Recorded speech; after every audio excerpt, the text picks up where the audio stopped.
Hey, what is going on, guys? It is Young here, and today I'm back with another Fortnite video. And in today's video, I'm going to be giving you guys some tips and tricks on how to outplay smarter players, or just how to outplay really good players, or really just outplay any player that you go against in every single game.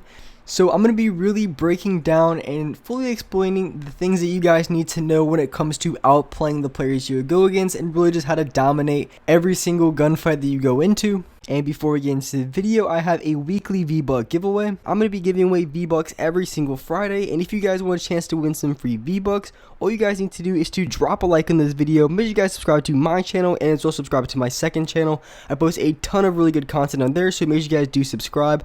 Turn on my post notifications, and as well leave a comment down below of your Xbox gamer tag, your PSN gamer tag, or Epic account. And if you guys would like to support me as a creator in the item shop, all you have to do is go over to the item shop, go into the bottom right hand corner, support a creator, and type in my code. My code is Young Humor. Type it in and you guys will have me supported as a creator. And alright guys, let's get to the video. Alright, so in this video, I want to be talking about and fully breaking down and explaining exactly how you can outplay better players in Fortnite, and just how to win more gunfights by outplaying the players that you go against. So there's going to be a few key things that you want to consider every time you go into a gunfight. And when you're going into the gunfight, just finding out the best way to outplay that player, because you're going to be going up against a ton of different players every gunfight. Not everybody, like I said previously, not a lot of players are going to have the exact same playstyle. So you're going to be going against a lot of different players. Some people are going to be playing a little bit more rushy, some people more aggressive, more slow, more passive, sometimes a little bit of both. But there is going to be a lot of key similarities into each playstyle, because a lot of people are be playing somewhat similar. Like if you see an aggressive player, they usually do the same type of things. If you see a passive players, they usually do the same type of things. But there's gonna be a lot of different play styles, and people play very different depending on the gunfight, where they have no materials, no HP, and different things like that. But the thing is, going into the gunfights, you're never really gonna know how much HP the other player has, or how many materials the other player has, unless you already get some shots on them, and then you see them building with steel because they're out of materials. Or maybe you get a few shots on them, and you see you already knocked off their shield, so they're gonna be pretty low on HP.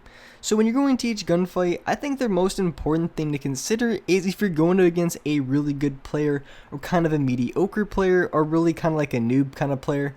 Because I think that's really important, and I'm going to explain why I think that's the most important thing you can do, is really identifying the player you're going against when it comes to outplaying them, because I think that's really important for a ton of reasons. And I would say one of the first reasons is just for an example, say you're going into a gunfight, and just for a common type of thing, you're going to be going into a gunfight, the other player you're going against is going to put a ramp above you. So you're ramping up on the other player is going to be ramping up on you at the exact same time.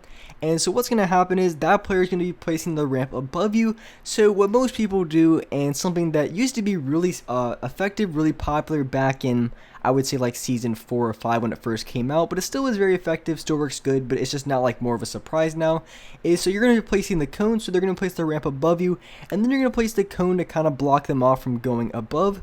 And this is something that, for me personally, since I've been playing the game a while and I see it happen time and time again, this is something that I'm going to expect. If I put a ramp above another player, I'm just going to expect them to place a cone above me, because more than likely that happens pretty much every single time. And what most people do is they place a cone and then they place a trap. But knowing that, since I know I placed the floor above them, I know they're already going to place a cone. So that's going to give me a little bit of an advantage and just put me ahead of them, because I know exactly what they're going to do before they do it.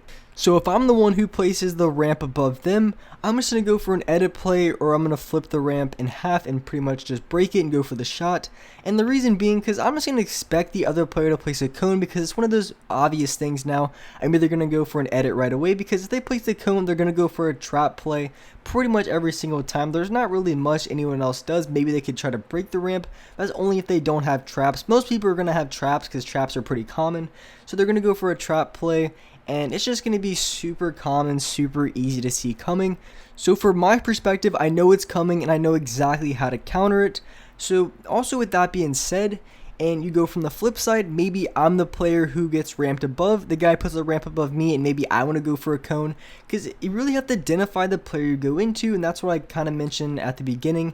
And the main reason being, if you go against a player who's not really like some crazy builder, then you can honestly just tell they're not really that good of a player. If you just go for a simple cone and a trap play, it's going to work the majority of times, because the other player isn't going to be that good that you're going against. So if you place the cone, you don't have to worry about them going for like a crazy edit, hitting some crazy flick shot like a lot of these players you see on keyboard and mouse that are super tryhard.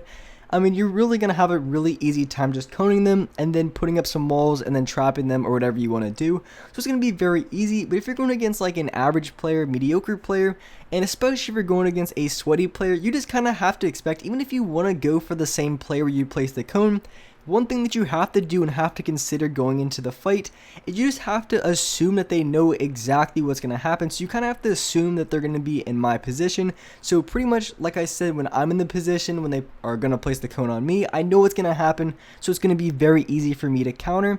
So you have to keep the same mindset when you're the player going against the player who ramped above you. You kind of just have to assume that they know exactly how to counter it, and just know the different counters so you really don't get caught by anything off guard. But if you're going against like a player you know obviously isn't going to be that good of a player, then you don't have to worry about this. You can just go for a simple trap kill, a cone plays, and it's going to work out pretty good. But if you're going against those really sweaty, really good players, you have to just assume they know exactly how to counter, and you have to know the different counters that come with that, because you can break the ramp in half, you can go for an edit play, or maybe you can just turn around and just keep building for high ground. So there's a lot of different things you can do and a lot of different ways to play it. So you really have to be familiar and just know what kind of plays can happen and pretty much every counter to go along with it, because once you know every counter and you know the other player and you assume that they already know what you're going to do, it's going to be very easy not to get caught off guard, because that's probably one of the worst things that can happen is you go into a gunfight and they pull something completely unexpected and then they hit you for like 130 damage, 150 damage. But if you at least expect it, even if you get hit for a lot of damage, you knew that it was coming.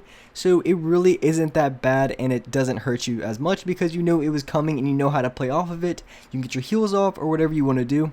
And say you're going into a gunfight and you really can't tell how good the other player is, it usually just best, or it works out the best if you just assume that the other player is a good player, and you kind of just assume that they know how to counter you, and you really can't go wrong with that, because you're not going to be going for anything, and you're not going to get caught off guard by anything, because you already are going to be going into the gunfight assuming. But the thing is, that really does prevent me from going for a lot of plays, because if I know the other player is going to try to read me and try to play off of it, a lot of the times I'm not going to be going for certain type of plays, because I know it's super easy to counter, and if they just do a quick move, they're going to hit me for a lot of damage and probably is going to have me lose the fight. So it is better to play safe than sorry, but at the same time, it really does come down to identifying the player that you're going against and learning how to counter it. And also another really good way, if you know you're going against a really good player, I know a lot of people say you should improve your weaknesses. If you know you're not as good at building, really practice on your building each and every game. And honestly, I think that's a bunch of BS. If you're ever going to a gunfight and maybe you're in the World Cup, you're going against really good players you know are good. The only thing that you should focus on when you're going into the fight are your strengths. If you know you're really good at aiming, so focus on aiming the entire fight. So I think it's really good to improve on things you're not as good at. But if you're in a gunfight and you really want to win that fight, and maybe like you go the entire game and it's like a 2v1, you really don't want to choke the gunfight, because you know you're not that good at 90s, maybe you know you're not good at certain type of builds. So it really doesn't make any sense to play the entire game, have a really good game, have like 12 or 13 kills, and end up losing the game just because you try to go for a play that you knew you weren't that good at. So I would say when you're going into gunfights and you want to be really consistent, especially when you're going against those really good players, you just have to focus on the different things you're good at. So if you're really good at building, focus as much as you can on building during that fight. If you're good at aiming, try to focus on going for those shots, trying to hit as many shots as possible.